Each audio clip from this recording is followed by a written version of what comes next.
กับสวัสดีนะครับคุณผู้ฟังที่รักทุกท่านนะครับคุณผู้ฟังอยู่กับรายการคุยข่าวอปมชทางสถานีวิทยุกระจายเสียงแห่งประเทศไทยหรือว่าสวทเชียงใหม่ครับวันนี้พบกับสุชาติพลทองครับอปมชจากอำเภอสันทรายครับผมวันนี้มีคู่หูคู่ฮามาแห่งคนหนึ่งนะมาเสี่ยงมาทายดูว่าจะเป็นใครครับเจ้าสวัสดีเจ้าสวัสดีคุณผู้ฟังสวัสดีพ่อหลวงชูชาติเจ้าป้าต้อมนะเจ้าพัฒนาศรีหวงศ์นะเจ้าอปมชจากสันกำแพงเจ้ากำแพงประเดี๋ยวนี้รอแหม2 คนนะเจ้าน่าแบบเป็นอย่างนะน้องนุ้ยน้องนุ้ยว่า น้องยุ้ยกำลังเดินทางส่วนน้องนุ้ยนี่น่าจะถึงละหรือยังบอกหูนะครับก็มาเป็นอย่างครับใครที่มาก่อนก็จัดรายการก่อนนะครับน่ะเขาก็ต้องดำเนินกับรายการไปอยู่ติ๊กๆนอนเจ้าอันี้ก็ถือว่าจะถามว่าเป็นหน้าที่ไหมมันก็เป็นหน้าที่ไปแล้วนะป้าเนาะเราก็ต้องมาทำทุกวันเสาร์และวันอาทิตย์เนาะแม่นมันสามารถที่จะนี้ได้ย่าใดมาหนอก็ว่าอันจิตอาสาไงใช่ไหมการเป็นจิตอาสานะมันทำได้ทุกที่วันไหนแบบไม่ได้มานะเหมือนดูมันขาดอะไรอย่างไปอย่างมันขาดอย่างไปอย่างเนาะแม่นอันนี้ก็ถือว่าเราก็ทำมาด้วยจิตอาสาและยังมันทำจน10 กว่าปีแล้วเนี่ยทำจนชินไปแล้วเนาะนะครับมีสายแรกรับสายแรก1 สายครับผมสวัสดีครับสวัสดีปีใหม่เจ้าสวัสดีปี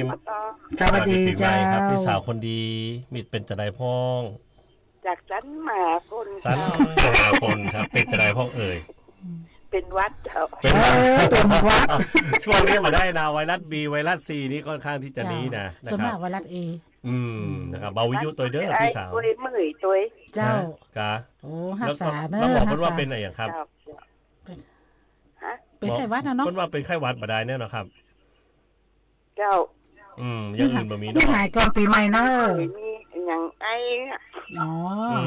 ไอมันตึงมาหายถ้ามันหมดฤทธิ์ยาชิบน้ำอุ่นเจ้าเนาะจิบน้ำอุ่นห้ามกินน้ำเย็นนะเพิ่นว่านะเนาะเจ้ารักษาสุขภาพนะเจ้าครับขอบคุณนักๆครับผมหายไปๆเนอะพี่เนอร์ที่ไปเมินตลอดครับผมหายไปๆครับขอบคุณครับผมอันนี้คือประเด็นวันนี้ที่จะนำเสนอนะป้าหลวงเนาะครม.อนุมัติให้ในหลักการใช้งบกลางให้กับกกต.การเลือกตั้งเจ้าการเลือกตั้งนะฮะเลือกสสและออกเสียงนะเจ้าแต่ครั้งนี้ประมาณเท่าไหร่นะประชามติตั้ง 8,978 ล้านบาทอันนี้นะ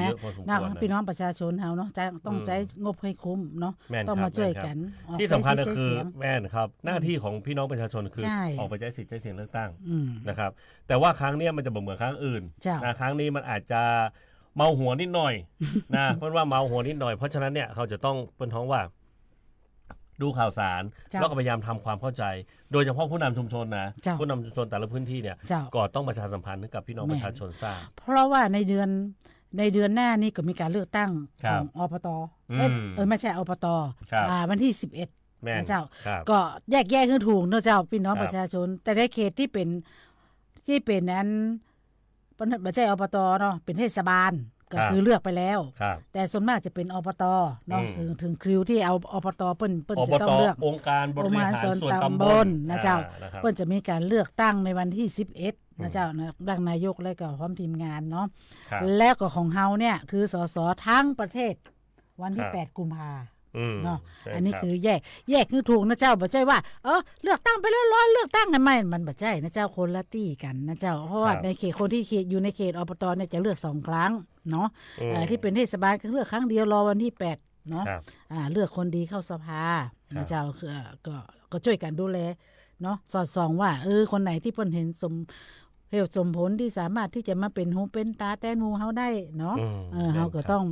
ดูกันไปนะเจ้าเพราะว่าเปิ้นก็แต่ละพรรคแต่ละอย่างเปิ้นก็มีนโยบายของเปิ้นเฮาก็ดูกันเอาคนเดียวเนาะแล้วก็ก่อนรักใครเข้าใครก่อนเอาคนนั้นแหละนะถ้าคิดว่าคนไหนดีก่อนเลือกคนนั้นแหละใช่ให้พิจารณากันยาวๆนะเจ้าเนาะเฮาก็ไปดีว่าโอ้คนนี้หล่อจะเอาคนเนี้ยบ่ได้นะเจ้าคือบางครั้งเฮาตั้งความหวังนะป้าเวลาที่เฮาจะเลือกใครสักคนไปเป็นตัวแทนเฮาในสภาอย่างเนี้ยเฮามีความหวังว่าคนนั้นจะต้องเป็นอย่างอี้คนนี้จะต้องเป็นอย่างนั้นซึ่งบางครั้งมันก็ไม่ได้เป็นอย่างนั้นบางครั้งมันก็ไม่ได้เป็นอย่างนั้นเพราะฉะนั้นเนี่ยด้วยสถานการณ์ถ้าพูดถึงนะด้วยสถานการณ์บางอาจเข้าไปเนี่ยอาจพักนั้นน้อยพักนี้พักที่เฮาชื่นชอบอาจได้น้อยมันไม่ได้เป็นอะไรอย่างนะมันว่า ไม่ใช่ฝ่ายค้านน่ะเป็นฝ่ายรัฐบาลอีน้องครับ น่ะ มีสองฝ่าย มันก็ นั่นแหละ ต้องไปตามนั้นแหละ อืม เนาะเขาก็ต้องเคารพการเลือกตั้งของประชาชนเอาเป็นที่ตั้ง ครับ เนาะการ ครับ เลือกนายกก็ต้องดูแลด้วยดุลพินิจเพราะเฮาก็ไม่ได้เป็นคนเลือก แต่เฮามีสิทธิ์แค่เลือกพรรคแค่นั้น ครับ ว่าเฮาจะเอาพรรคไหน แม่น ที่ไป ครับ เยอะพรรคไหนเยอะที่สุดก็ได้เป็นนายกใช่ไหม แม่นครับถูกต้อง เนี่ย ครับ เฮาก็ แล้ว ต้อง เพิ่นก็บอก ดูแล ว่าครั้งเนี้ยสำนักงานคณะกรรมการเลือกตั้งหรือว่ากกตเนี่ย เจ้า เพิ่นบอกว่าด่วนเลยต้องเร่ง เจ้า ด่วนเลยเพราะว่าจะเลือกตั้งอยู่แล้วนะ น่ะ จะเลือกตั้งอยู่ ไม่ แล้ว ละ เพราะฉะนั้นต้องฮึดตันนะครับ แล้วก็รวมไปถึงการวางแผนวางแปลนต่างๆนะครับ เจ้า ในการจัดการเลือกตั้ง ซึ่งพ่อหลวงกำนันก็ได้ข่าวนะ ค่ะ นะครับไม่ใช่ว่าได้ข่าวคือหมายถึงว่ามันเป็นสิ่งที่ต้องทำอยู่แล้วนั่นก็คือ เจ้า การจัดสรรนะครับคณะกรรมการ เจ้า ประจำหน่วยเลือกตั้งแต่ละหน่วย เจ้า เนาะนะครับเพราะฉะนั้นตอนเนี้ยหมู่พ่อหลวงหมู่กำนันเขาก็ต้องเสาะหาคนที่จะขึ้นมาอยู่ที่อันศูนย์เลือกตั้ง เราต้องเอาคนที่มันหูตาไวเนาะ หูตาไวแล้วก็ หูและคล่อง เกย เอาแล้วก็เคยทำ นะเอากุ๊กมามา เอ ทำได้ อ นะ มันก็มาท แม่น ำเอาจะเอาคนใหม่เปลี่ยนมันยาก แม่น ถ้าเป็น ครับ คนเดิมน่ะมันรู้แล้ ก็ ว เราต้องว่าเอาคนเก่านั่นนะ เออ นะครับเอาคนเก่านั่นนะ นั่นแหละ แต่ว่าคนไหนที่แบบพร้อมหรือว่าเปิ้ล อืม อาจจะสูงอายุไปแล้วเปิ้ลอาจหูตาฝ้าฟางหรือว่าเปิ้ลมีเหตุจำเป็นที่มาไม่ได้ก็ เจ้า เปลี่ยนเอาคนอื่น เจ้า เนาะนะครับแต่ว่าก็ยังคงคณะกรรมการชุดเดิมไว้เพราะว่าเปิ้ลหูอยู่แล้วไง เจ้า มันต้องได้สอนกันนักละนะ อืม วิธีการเป็นอย่างนี้นี่อาจจะมี แม่น แตกต่างกันไปพ่อ ใช่ แต่ว่า ใช่ มาสอนกันใหม่ก็มันน่าจะยุ่งยากอย่างมากมายเพราะ เจ้ามี มีพื้นฐานอยู่ละ แต่การเลือกตั้งสสนี่เนาะ ครับ เปิ้นมีให้โอกาสเลือกตั้ง อืม ล่วงหน้าและต่างจังหวัดได้ อ่า ขอแสดงว่าขอคือเจตจำนงแสดงเจตจำนงไปตั้งที่อำเภอที่ว่าการอำเภอนอกว่าเฮาอยู่นนทบุรีเฮาจะขอใช้สิทธิ์ที่นนทบุรีแต่ต้องแจ้งก่อนนะคะ ครับ แจ้งก่อน7วันเนาะประมาณนั้น ครับ ใช่ไหมก็แจ้งก่อนแจ้ง แต่ถ้าสมมุติว่าท่านแจ้งบอกว่าจะไปเลือกตั้งที่จังหวัดนนทบุรี แต่ชื่อท่านอยู่สันกะแปงอีน้อง ครับ แต่ณวันนั้นท่านอาจปิ๊กมาบ้าน ท่านจะมาใช้สิทธิ์นี่บ่ได้นะเจ้า เพราะว่า คบ ท่านแสดงตัวเก่าละว่าตัวเก่าจะไปใช้สิทธิ์ที่เมืองนนท์ อืม เนาะ แม่น อันนี้ ครับ บ่ได้นะจะต้องดูดีๆ ครับ เนาะ แม่นครับ เราต้องดูแล้วก็ดูตรวจสอบดูด้วยว่าบัตรหมดอายุหรือยังหรือว่ายังใดนะเจ้า ครับ เขาก็ต้องคอยพอเนาะแต่มันก็ต้องใจได้อยู่มันบัตร13หลักเนาะที่ อืม ไอ้ที่รัฐออกให้ ครับ เนาะแต่ถ้าหมดอายุเนี่ยก็คืออาจจะใช้ได้อยู่ ถ้าไม่นานเกินไปเนาะ อาจจะอยู่ในห่วง2 เดือน 3 เดือนกาอย่างกามันก็ ครับ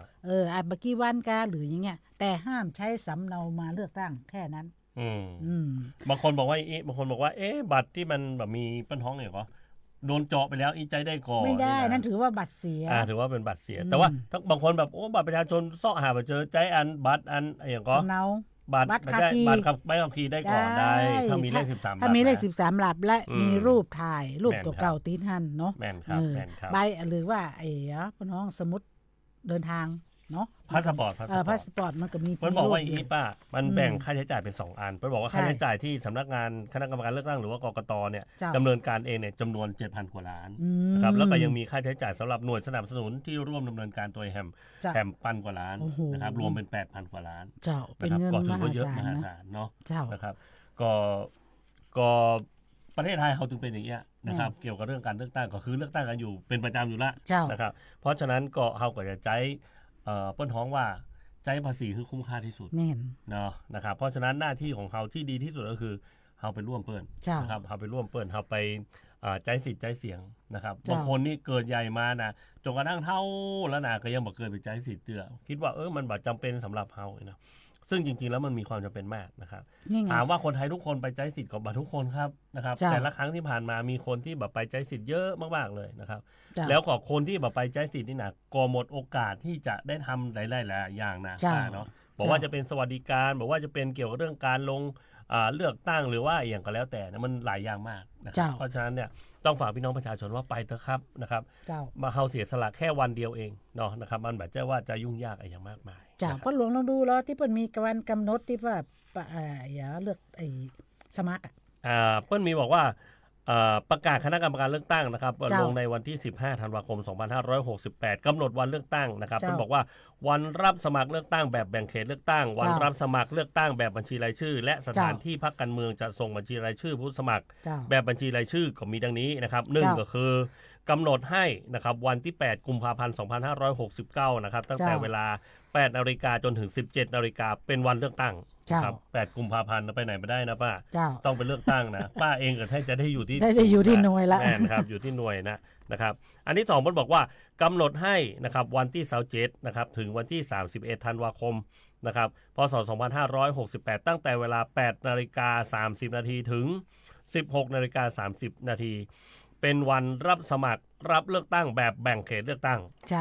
ณสถานที่ที่ผู้อำนวยการเลือกตั้งประจำเขตเลือกตั้งกำหนด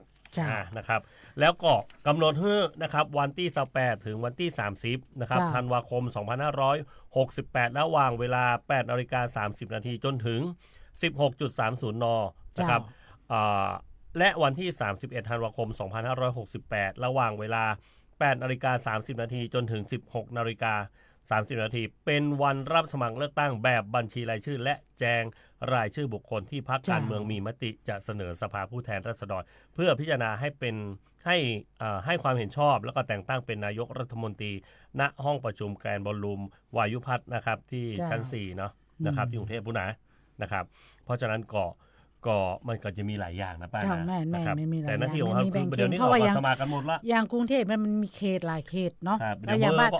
านเฮานี่ก็เขตกับบ้านนักถ้าพูดถึงนัดเชียงใหม่เฮาเนี่ยมันจะมีเขต1เขต2ครับแม่นครับแต่ในกรุงเทพเนี่ยมันมีหลายเปิ้นฮ้องว่าหลายที่พื้นที่กว้างเนาะอันนี้ก็คือแล้วแต่เปิ้นจะกำหนดกันแหน่ที่ว่าเปิ้นจะได้จำนวนสสเท่าไหร่เนาะของเฮานี่ก็ได้เท่าไหร่เขต1ได้เท่าไหร่เขต2ได้เท่าไหร่เนาะก็เดี๋ยวนี้ก็เริ่มที่จะไม่หาเสียงเริ่มจะมีรูปติดเสาไฟฟ้าละครับแม่นครับอันนี้ก็ดูเอาฮักจะแน่นะบกองเลือกตั้งปุ๊บเฮาไล่ซอยหมดละไอ้เนาะบางคนนี่บ่ได้แล้วก็บ่เก็บแล้วผิดกฎหมายนะต้องบอกว่าเวลาที่มาปักป้ายเสร็จเรียบร้อยแล้วก็ต้องถอนไปตัวนะเวลาที่ท่านเพิ่นฮ้องว่าอย่างเลือกตั้งเสร็จเรียบร้อยแล้วบ่ใช่ว่าขำคาไว้อาหนามผิดกฎหมายเนาะนะครับที่สำคัญก็คือมันมีระเบียบเยอะมากนะท่านทำมาตะใดกี่แผ่นอย่างใดนะต้องแจ้งบัญชีให้เรียบร้อยทุกอย่างนะครับและอันที่มันหายไปก็แจ้งเปิ้นตัวว่าที่มันหายไปไม่รู้สาเหตุมันหายไปตรงไหนหายไปไหนต้นไหนเราก็ต้องบอกให้เปิ้นฮู้ตัวว่าแล้วก็เสาไฟฟ้านี่ก็บ่ใช่ว่าซุ่ม4ซุ่ม5เป็นปากของเปิ้นได้นะติดต้นไม้ก็ยังบ่ได้นะไล่อย่างไปบังได้แต่ต้องไปขออนุญาตให้เป็นกิจจลักษณะแล้วก็มันจะไปบังทัศนียภาพหรือมุมเลี้ยวมุมถอยมุมหยังเนี่ยมันเอาเคยจมเหรอเอาว่ามาตั้งไว้แทนที่จะแหมเฮาจะเลือกคนเนี้ยแต่ก็ตั้งใจไว้เลือกคนเนี้ยปกครองเขามาตั้งป้ายอันเตอร์กันต่างออกมาเลือกแต่ความจริงมันบ่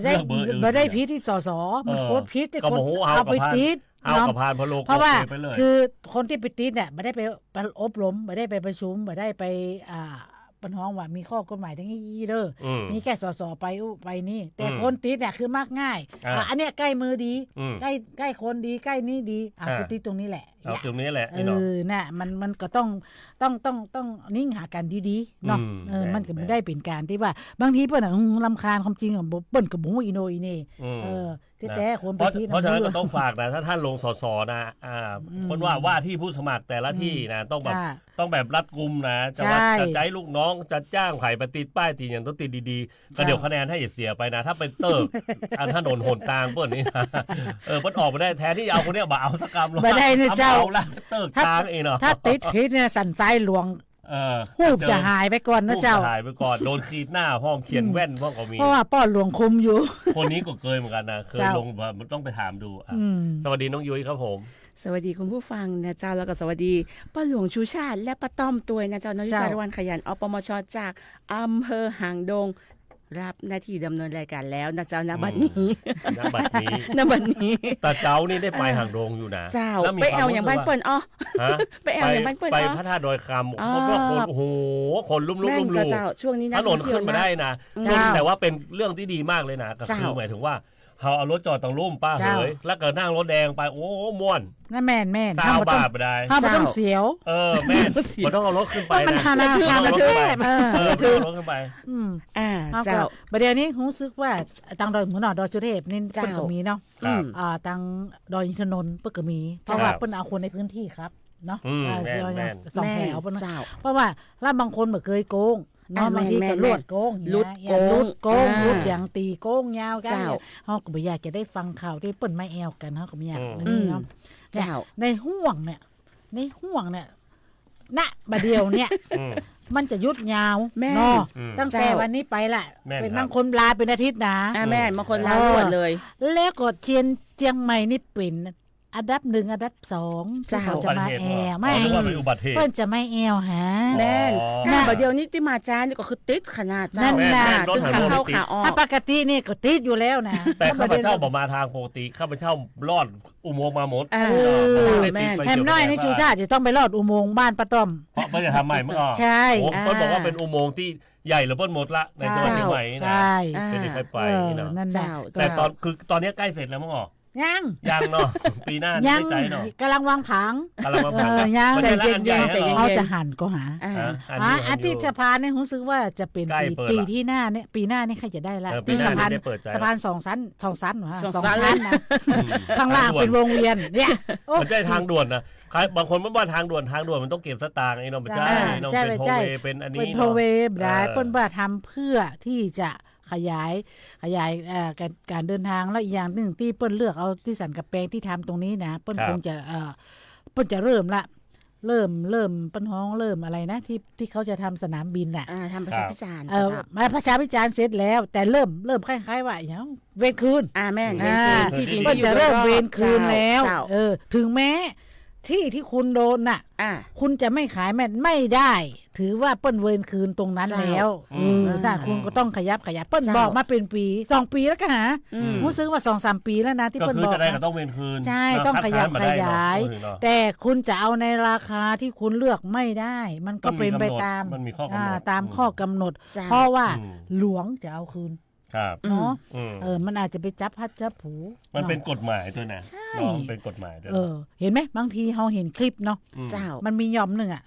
บ้านหลังเดียวอ่ะรีบบ่ยอมย้ายอ่ะ แม่น แล้วผลสุดท้ายเกิดเหตุผลกระทบก็คือหนวกหูผมได้รับไม่ได้นอน เพราะว่ารถมันวิ่งทุกคืน แต่วันนั้นผมผ่านต่างอันพ้นห้องเอกก็ทางอันต่างเอกก็มหิดลถนนมหิดลประเดี๋ยวนี้เปิ้นติดอันคือเราเคยเห็นแต่ที่เมืองนอกนะไปที่เมืองนอกแล้วหันเปิ้นติดอันตัวกั้นเสียงก็เจียงใหม่เขาได้บอกเคยก็นั่นไงเจียงใหม่เขาบอกเคยมีกำเตื้อกำลังมามีปีเนี้ยเนาะกำลังได้หันปีเนี้ยบอกเคยหันกำเตื้อนะกำลังได้หันปีเนี้ยว่าเปิ้นติดกำแพงซับเสียง ใช่แต่ก็ไม่ได้สุดสายเพราะว่าเป็นบางช่วงเนาะตอนแรกป้าต้องงงทำไมตรงสีแยกข้างล่างเป็นสีแยกเนาะเจ้าข้างล่างมันไม่ได้ยินเสียง ทำเพื่อที่จะอะไรกั้นรถล่วงหรือว่าอะไรมาถึงบางไม่ชูชาติด้วยนะเพราะว่ามันเป็นกระจกถ้าเธอถามว่าถ้ามาป้องกันอุบัติเหตุมันก็ไม่ได้เพราะมันเป็นกระจกยิ่งแตกมันก็ยิ่งหล่นไปอยู่บนแต่เนี่ยมาฟังชูชาติ ตัวซับเสียงครับมันซับเสียง ใช่เพราะว่า เจ้า แต่ละที่เนาะตึกสูงเนาะถ้าตึกสูงรถมันจะอยู่เหมือนอยู่ปองบ้านเฮาอ่ะมันไหลไปที่ปองเนี่ยเสียงเนาะเพราะฉะนั้นมันก็ช่วยได้นักเหมือนกันถ้าบ้านไหนอยู่ใกล้สนามบินสมัยนี่แปะแก้วขอบ แม่น้ำพายต้องติดตัวซับเสียงเหมือนในห้องแม่แต่รู้ว่าบางบ้านที่มันอยู่ใกล้สนามบินแล้วมันเกยเสียงเครื่องบินแล้วถ้าเครื่องบินน้อยลงเนี่ยอาจจะนอนบ่หลับก็ได้เพราะบอกคุ้นชินเนาะมันแรกเริ่มเนาะมันก็มีห้องมันก็ต้องทำใจเจ้าเอาแย่ใดมันเนาะท่านเป็นผู้เขตของท่านเป็นผู้ถูกเลือกก็ถือว่าใกล้ไงเป็นมองใกล้สนามบินต้องไปไกลเขาก็เกิดขึ้นว่าเป็นคำว่าสภาพเศรษฐกิจเนาะพื้นก็จะกลายเป็นพื้นที่เศรษฐกิจนักขึ้นคนไปคนมาก็ความเจริญไปถึงที่ไหนมันก็ตึงมีที่หั่นอย่างกรณีเนี่ยอย่างสนามบินดอนเมืองบ้านเฮาเนาะดอนเมืองเชียงใหม่เนาะมันก็เปรียบเทียบเหมือนดอนเมืองที่ไปทำที่นู่นเนาะที่ไปทำที่ไหนก็สนามบินใหญ่นะอย่างก็สุวรรณภูมินะก็ถึงแยกไปทำเพราะว่าเครื่องบินพาณิชย์มันก็จะได้ลงเครื่องบินใหญ่ๆมันก็จะได้ลงได้เนาะอย่างดอนเมืองเนี่ยอาจจะเป็นเครื่องบินประจำจังหวัดเป็นจังหวัดนั้นหรือว่าเครื่องบินเล็กที่ว่ามาจากประเทศใกล้บ้านเนาะแต่ตำปุ้นมันเป็นพาณิชย์เนาะมันต้องเครื่องใหญ่ๆมันเป็นนานาชาติก็เหมือนกันอย่างในกรณีของเฮาก็เหมือนกันเนาะตั้งเชียงใหม่มันอาจจะคับแคบแม้จริงๆเวลาเอาไปหับคนหับอย่างวน3 รอบพวกนั้นเจ้าถึงจะได้หับนะและอย่างหนึ่งก็คือมันเป็นห้องว่ารันเวย์มันแบบปอละเพราะเครื่องบินมันเยอะขึ้นสายการบินเยอะขึ้นแล้วเดี๋ยวเนี่ยถ้าเปิ้นผ่านไปอยู่ที่สังกะแปงมันก็คงจะลดระวกหลายเปิ้นห้องว่าเป็นหมื่น ไร่เลยนะ เจ้า โอ้ ซึ่งเป็นที่นี่มหาศาลมาก ใช่ นะครับกว้างมากๆครับแต่ว่าผมว่าน่าผมน่าจะอยู่บัตตันได้ไปก่อนไปพอได้ ไปพอ เขาคุดขี้ดิน ไปพอเขาคุดขี้ดินไปพอเขาวางศิลาฤกษ์ให้ได้เห็น นั่นเนาะประเดี๋ยวเนี่ยกับทางลอดเนี่ยทางลอดของนั้นแยกหลุยเนี่ยจะได้ทางก่อน่ะก็พยายามจะรัดหายใจไว้เพราะว่าถ้าเฮากึดได้อีเปิ้นบอกอีนะถ้าทางพระนะเปิ้นบอกว่าถ้าเฮากึดถึงว่าเฮาจะต้องจากไปในเวลาไหนได้อีนะแสดงว่าเฮาเข้าใจเรื่องของการเกิดแก่เจ็บตายเรื่องของสัจธรรมที่เกิดขึ้นเราจะสบายใจขึ้นนะเพราะว่าเราไม่ต้องไปคิดมากไม่ต้องคิดอะไรเป็นเรื่องธรรมดาของโลกบางคนนี่นอนกอดอันอย่างก็โฉนดที่ดินพ่องซอยปงปลงหมดเนี่ยแม่เหมือนป้าต้อมน่ะเชียร์ตายมาละเนี่ยเราถึงรู้ว่ากูต้องก่อนจะตายกูต้องทำอะไรให้มันสำเร็จเรียบร้อยมันจะได้ก็มาวุ่นวายครบหมดแล้วหรอนี่โอ้โหวันนั้นเปิ้นประกันชีวิตเจ้าว่าหลายเล่มเกินกับชูชาติเฮ้ยแล้วเดี๋ยวเขาจะรู้กันก่อนจริงๆอย่างนี้ก่อนเวลาที่แบบเวลาเขาประชุมเนาะบอกว่าจะไปชุมอย่างกันแล้วแต่ชูชาติจะบอกเสมอว่าอู้ถึงว่าเวลาที่เรามีชาปนกิจไอ้อย่างก็แล้วแต่นะพยายามบอกลูกบอกหลานจดไว้แบบจะว่าเก็บโอ้อมว่าคนเดียวนี่นะแล้วบอกกองเขาตายมามีใครรู้ต้องอย่างซ่องหาแล้วมีไหนตั้งได้ตั้งเบาปึดซ้ายปึดขวาดีบดีธนาคารเพราะฉะนั้นมันต้องห่วงนะบอกเพิ่นไปเลยว่าอันนี้เนอะอีน้อยพี่นายกรรมอีแม่นักเกียรติไว้นี่เนอะเรียบร้อยหมดอย่างถ้าอยู่ในแอปโทรศัพท์ก็ใส่รหัสถือเปิ้นเหียแม่บอกรหัสตัวเนาะความจริงนะผู้ชาติถ้าเงินอยู่ในธนาคารนะถ้ามีแอปนะเราก็ไม่ต้องไปเดือดร้อนธนาคารเราก็ถอนตรงนี้เลยถ้าเกิดว่าเราไปแจ้งตายปุ๊บมันเด้งเลยนะคุณเขาระงับเลยนะป้อนญาติให้ญาติไปรับยิ่งถ้ามันมีการทำให้กรรมก็จะต้องมีการไปเป็นว่าอย่างก็ขอผู้จัดการมรดกก็ต้องไปศาลไปเอาได้นะครับป้นหลวงก็ต้องเซ็นครับแม่พ่อต้องเซ็นตัวนั่นไปกันนึงยวงเนาะถ้าบะหมี่ถ้าสมมติว่าบะหมี่สามีภรรยาหรือว่าบุตรนี่นะก็ง่ายหน่อยแต่ถ้าว่ามีพี่น้องหลายคนนี่สิคนนั้นก็จะเอาคนนี้ก็จะแต่ผมชอบอยู่อย่างผมชอ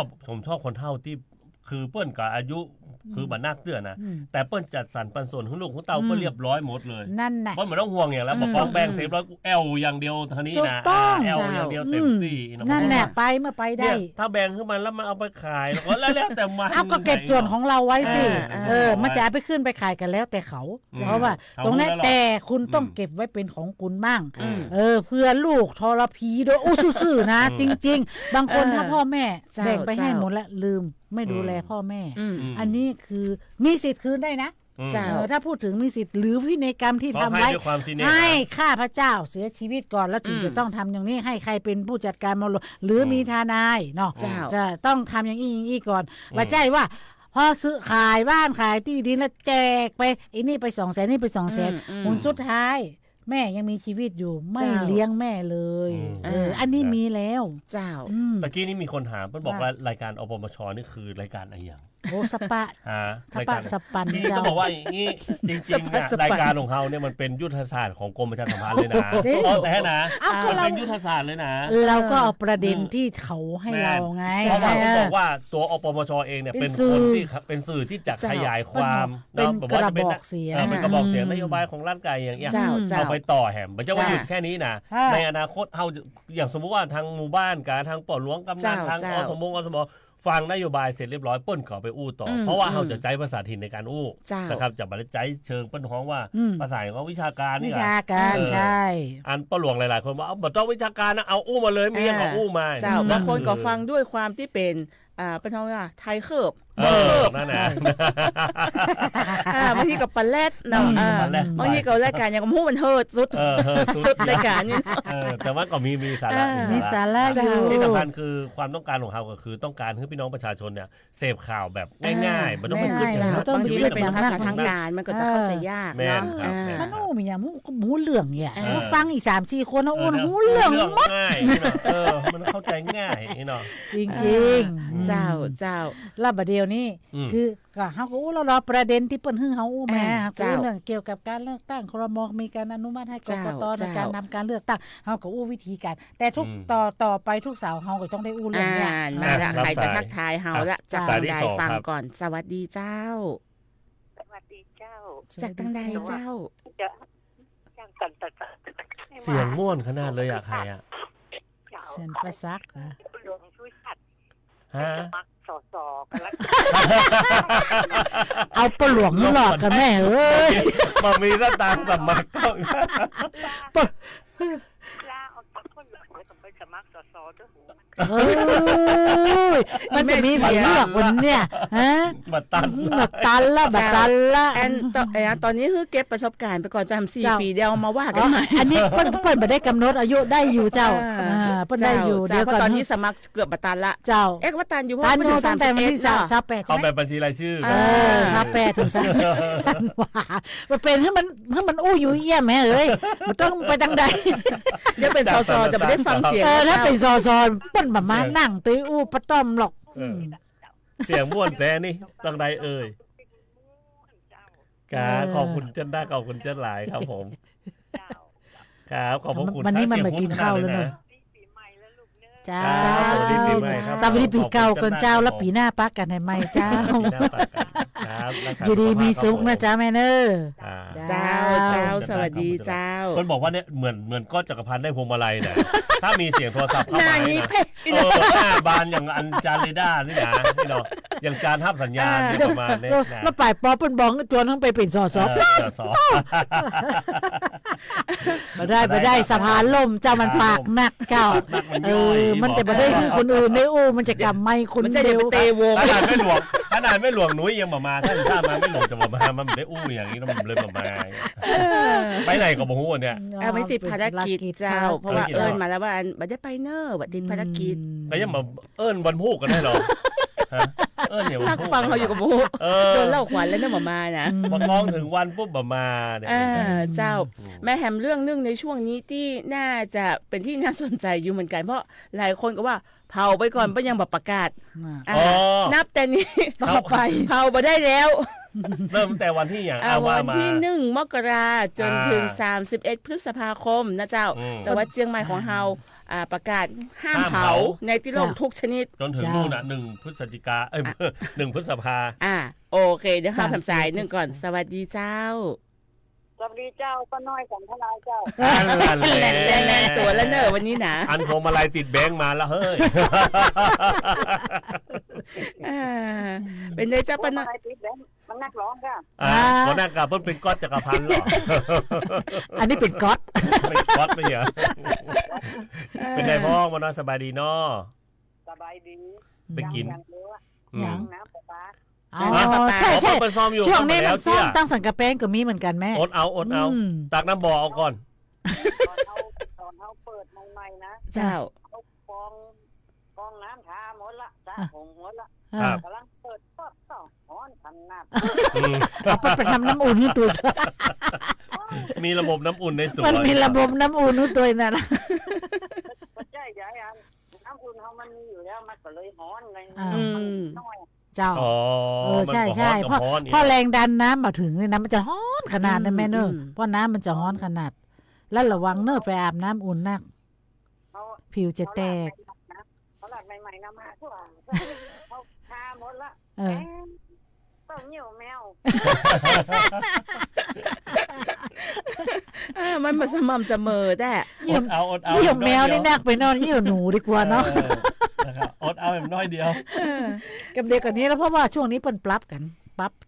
เปิ้นกำลังทำต่อทำอย่างเนาะเจ้าเจ้า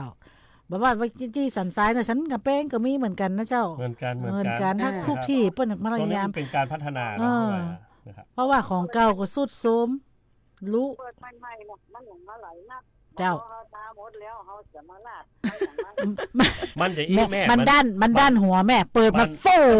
มัน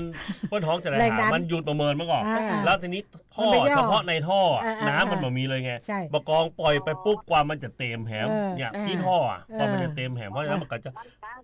างต่อบ้านเฮาเนาะ เจ้า แม่นค เจ้า รับ แม่น ครับถูกประมาณนั้น แล้วมันนี่ ประมาณ เป็นสุดสายของต่อน้ำประปาเนี่ยมันก็ค่อนข้างที่จะไป ไปไกล ไกล แม่นครับ แล้วมัน ต้น ก็ ถึง จะ ลำพูน น้อย พุ่นนะแน่นะเพราะว่าจังหวัดเชียงใหม่ ที่สันทรายนี่ใช้ ใจของ แม่ เขื่อน กว แม่ ง กวง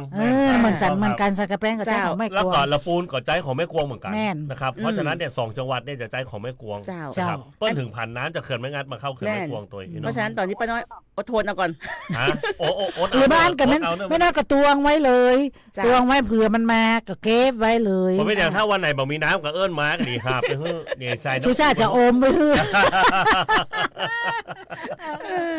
อดเอาใหญ่ละเจ้ามาเป็นอย่างมันหน้าหนาวเหือบะหมีไม่บ่ต้องอาบบ่อยก็ได้ บ่กองมันน้ำร้อนมานะทุกสิ่งทุกอย่างในร่างกายหดหมดอ่ะ มีอย่างโหดของป้าน้อยมีอย่างโห ผิว ด หนัง เอาละเขาเลิกเขาเดินไปจริง เข้าลึกเข้าดึกไปจริงๆนะ ๆผ่านมาเร็วเค็มเร็วไปแล้วค่ะ ขอบคุณจัดรักขอบคุณจัดหลาย ขอบคุณป้าน้อยเจ้า เมื่อกี้นี่น้องยูบอกว่าเปิ้ลห้ามเผาตั้งแต่วันที่1 ถึ เจ้า งวันที่31พฤษ น้องยู ภา อ่าน คม ข่าวนี้ก่อนแล้วก็เดี๋ยวชูชาติจะขอต่อให้น้อย เจ้า ของ เปิ้ลบอกว่า ำภ จังหวัดเชียงใหม่ได้ออกประกาศนะเจ้าในเรื่องของการกำหนดเขตการบริหารจัดการเชื้อเพลิง และเขตควบคุมการเผาของจังหวัดเชียงใหม่นะเจ้าประจำปี 2569 โดยใน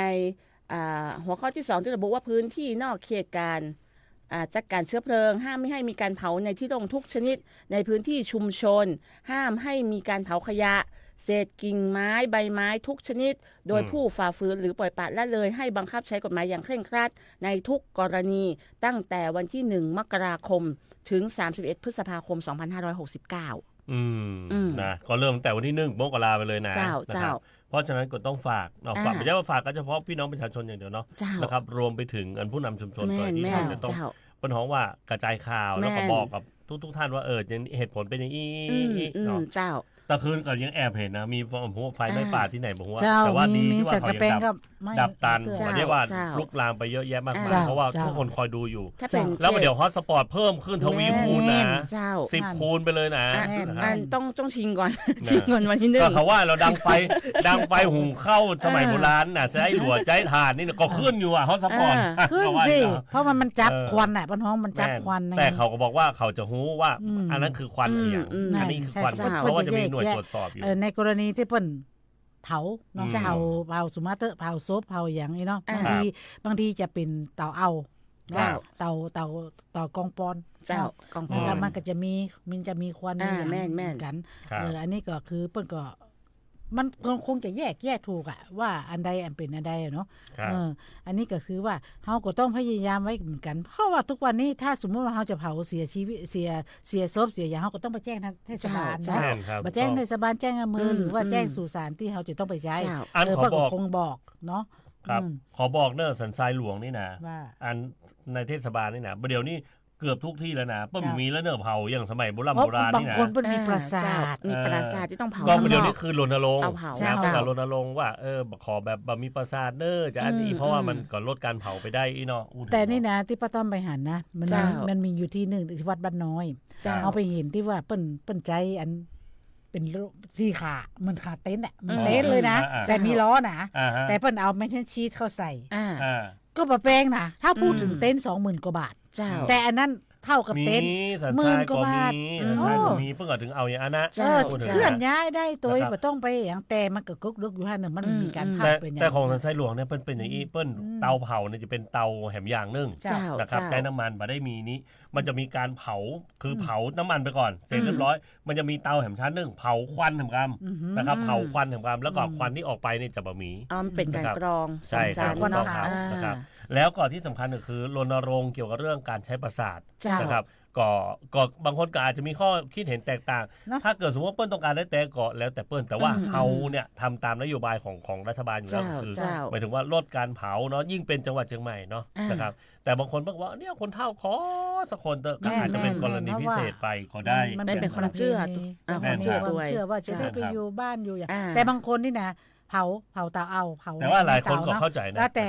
ตัวประสาทน่ะไปเผาวันที่หนึ่ง เจ้า ซึ่งนี่บางคนเขาเปิ้นก็ว่าแล้วไปเผาแล้วมันจะได้หยังประมาณนี้เนาะแต่ถ้าเผาอย่างนี้มันจะมีสำหรับที่จะเผาตรงนั้นตรงนั้นตัวก็ถือว่ามันก็บ่ได้ปัญหาก็บ่ได้ควรอย่างมากมายคือต้องบอกอย่างนี้ถ้าอู้กับพระเจ้าซื่อเนาะสมัยก่อนสมัยโบราณเนี่ยเปิ้นจะบ่มีเมรุมาตรเปิ้นจะบ่มีเมรุมาตรเปิ้นมีเฉพาะกองฟอนคือกออิฐขึ้นมาแล้วก็เอาปราสาทเขาตั้งบ่ใช่กออิฐด้วยซ้ำฟืนนำมาไปมาเจ้าอันนี้คือคุมบนดอยเปิ้นจะยากกันเขาก็ถือว่าเปิ้นหันนี่นะแต่เปิ้นบ่ได้มีกองฟอนบ่ได้มีเป็นที่แจ้นั้นนะถือว่าเวิร์กนั่นน่ะสำหรับเป็นที่เผาเสียศพเนาะเปิ้นก็จะย้ายไปตามจุดเปิ้นก็บ่ได้ว่าจุดเดียวที่สังกะแพงผมหันอยู่ที่นึงผมไปมันบ่ใช่ถึงแม่ออนนะมีอยู่ที่นึงเปิ้ลมีเตาเผาสมัยโบราณซึ่งเป็นไม้เสาขึ้นไปสูงขนาดเลยแล้วก็มีหลังคาขนาดเปิ้ลเอาไว้รองรับเนาะรองรับปราสาทในสมัยโบราณอ่ะปราสาทเข้าใส่จึงจะใส่ปราสาทได้นะครับ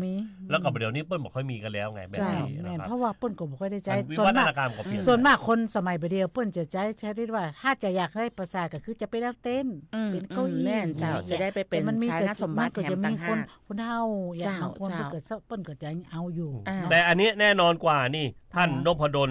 นะครับท่านนพดลในอำเภอของผมนะครับได้ในอำเภอมาใหม่บ้านเฮาโฆษณาในอำเภอเนอะจันกระแปงยังมาเตี้ยท่านในอำเภอนพดลสุราสังวาลท่านในอำเภอสันทรายใหม่ๆสดๆร้อนๆกำลังมาได้ยังบ่ถึงเดือนเตื้อนะครับคิกออฟเกี่ยวกับเรื่องการเผาตอซังนะครับว่าบ่เผาละแต่ว่าเป็นการไถกลบเอานะครับก็จัดคิกออฟไปแล้วนะครับแล้วก็ชวนพี่น้องที่อยู่ในอำเภอสันทรายของเขาเนี่ยร่วมกันนะครับบ่เผาตอซังเข้านะครับเพื่อลดปัญหาหมอกควันในจังหวัดเชียงใหม่ตัวนะครับก็มีการนำรถไถมีการแสดงให้ดูว่าถ้าเกิดสมมติว่าเขาถ่ายไปถ่ายกบไปแบบเนี้ยตอซังพวกเนี้ยก็จะเป็นปุ๋ยเป็นอย่างจุลินทรีย์กบตายนะเพราะว่าอย่างนี้มีคนที่มาร่วมก็คือทางเทศบาลตำบลไซหลวงก็คือท่านนายกรัฐมนตรีดำรงก็มาร่วมโดยแล้วก็กรมการข้าวก็มาพชก็มาพัฒนาที่ดินก็มานะครับแล้วก็กลุ่มกำนันผู้ใหญ่บ้านนะครับทั่วทั้งอำเภอสันทรายเลยก็มาร่วมตัวแล้วก็ฮับนโยบายของท่านในอำเภอไปถือว่าเป็นผลงานที่ชิ้นแรกเลยแล้วก็เป็นชิ้นโบแดงด้วยนะครับเกี่ยวกับเรื่องการเผาของอำเภอสันทรายของเฮาเจ้าอันนี้ก็ถือว่าเป็นเรื่องดีแม่นเจ้าแล้วก็ปิดท้ายแล้วกันเนาะเจ้าเพราะว่าเหลือแฮมสัก 3-4 นาทีนะเจ้ายุ้ยยังไม่ได้อู้เลยอ่ะจะลู่อู้แล้วเดี๋ยวนี้นะเจ้าก็ขอเชิญนะเจ้าในการไปแอวงานศิลปะหัตถกรรมไม้แกะสลักบ้านถวายเตื้อที่35เจ้าอาชูชาต้องไปแล้วมันมีวันพรุ่งนี้อีก1วันเนาะเจ้าเฮาไปโมดนะใครว่าดีนี่นะเขาแล้วเมืองกรุงเฮาก็ไปมาแล้วเจ้าโอ้ชอบขนาดเลยชอบขนาดเลยสำหรับงานศิลปะหัตถกรรมไม้แกะสลักบ้านถวายเตื้อนี้นะเจ้าจะเป็นการรวมงานไม้แกะสลักฝีมือช่างท้องถิ่นแท้นะเจ้าทุกชิ้นคือภูมิปัญญาที่สืบทอดจากรุ่นสู่รุ่นนะเจ้าแล้วก็มีการเดินชมงานศิลปะหัตถกรรมชอบของแต่งบ้านนะเจ้าพร้อมกับช่วยกระตุ้นเศรษฐกิจของชุมชนนะเจ้าแล้วก็เป็นการท่องเที่ยวท้องถิ่นไปพร้อมกันตัวยนะเจ้าเปิ้นก็เปิดงานมาตั้งแต่ตะวาละนะเจ้าวันที่26ที่ผ่านมานะเจ้าแล้วก็จะมีงานไปจนถึงวันพรุ่งนี้วันอาทิตย์ที่28ธันวาคม2568ที่บ้านถวายตำบลขุนคงอำเภอหางดงจังหวัดเชียงใหม่ชอบผมชอบหางดงงานโคมที่บ้านหนองโกงเริ่มตั้งแต่ตะวาละจนถึงวันที่28หนองโกงกับม่วนนะหนองโกงกับม่วนนะไปหางดงก็แล้วมาหนองโกงเพราะว่าหางดงท้ายของวันเดือนหน้าในงานร่มบ่อสร้างเจ้ามีก็งานเนาะเดี๋ยวเราก็จะมาบอกมาเล่ากันในรายการของสันทรายเนี่ยจะหมดวันที่27เนี่ยเจ้าวันนี้วันที่ยัง27ลดละหมดวันสุดท้ายจบสักทีไปกู้วันน่ะบักการนักวันจำเป็นแล้วเป็นป้าหลวงนะเจ้าไปกู้วันเจ้าก็ช่วงนี้ก็เป็นแล้วกันสภาพกลับมาเหมือนเดิมสักวันสโลสเลปิกบ้านตลอดนะเจ้าก็ถ้าช่วงนี้จะหันป้าหลวงชูชาติตื่นควายน้อยก็มันต้องแปลกใจเนี่ยจะตะคืนดึกไปหน่อยดึกทุกคืนเขาห้องเลยมันก็บ่ได้นะเจ้าเดี๋ยวมีลูกบ้านมาติดต่อเนาะวายหั่นหมาไล่ครบเกิดว่าหลวงจะไปไล่หมาครับพี่น้องเอาต้องดูแลลูกบ้านทุกสิ่งอย่างเจ้าตลกดีนะเจ้า ก็ถือว่ามีหลากหลายงานหลากหลายข่าวสารที่เราเอามาอู้จากันในรายการวันนี้แล้วก็ขอบคุณทุกเสียงทุกสายตัวตักเข้ามาตั้งหน้าแฟนเพจ Facebook ก็มี ครับรวมถึง TikTok ด้วยนะครับขอบคุณจัดนักขอบคุณจัดหลายขอบคุณจัดนักนะเจ้าเนี่ยพวงมาลัยไอ้ชูชาติหน้าเป็นจานดาวเทียมแล้วเป็นนะหน้าบานหมดนะถ้าเวลาเขาโทรมาเขาคอมเมนต์มาสวรการอย่างใน Facebook นี่นะถ้าเกิดพวกเขาส่งมาในเพจเฮานี่นะสวัสดีเจ้าสวัสดีครับโอ้โหหน้าบานหมดนะครับรวมถึง TikTok ด้วยนะครับวันนี้เชียงใหม่เฮาเจ้าจะมีเวลาก่อนนะแค่แป๊บนึงว่าส่งก่อนจังหวัดเชียงใหม่นะเจ้าสำนึกนะครับว่ากุณนาธิคุณวันนี้เพิ่นไปไหว้พระศพกันของวัดเชียงใหม่ไปวันนี้เริ่มออกเดินทางประมาณทุ่มนึงเจ้ารู้สึกประมาณรถประมาณ20กว่าคันโอ้นักอยู่แต่ละอำเภอของทุกชาติจะไปเดินหน้าของหางดงน่าจะไปของเทศบาลน้องยุจะไปเดือนกุมภาแต่ว่าเทศบาลเฮาเนี่ยไปมาหมดละแต่ว่าเฮาไม่ได้ไปกับเปิ้ลไม่ได้ไปเกลือกำนันผู้ใหญ่บ้านยังไม่ได้ไปเกลือเจ้าวันนี้ก็หมดเวลาแล้วนะเจ้าสำหรับคุยข่าวอปมชบอกว่าจะเป็นน้องยุจารวันขยันอปมชจากอำเภอหางดงเจ้าป้าต้อมเจ้าพัฒนาสิงห์วงศ์เจ้าอปมชจากสันกำแพงเจ้าครับชูชาติพลทองครับอปมชจากอำเภอสันทรายครับผมเจ้าวันนี้เขาลาไปก่อนละเจ้าสวัสดีเจ้าสวัสดีเจ้า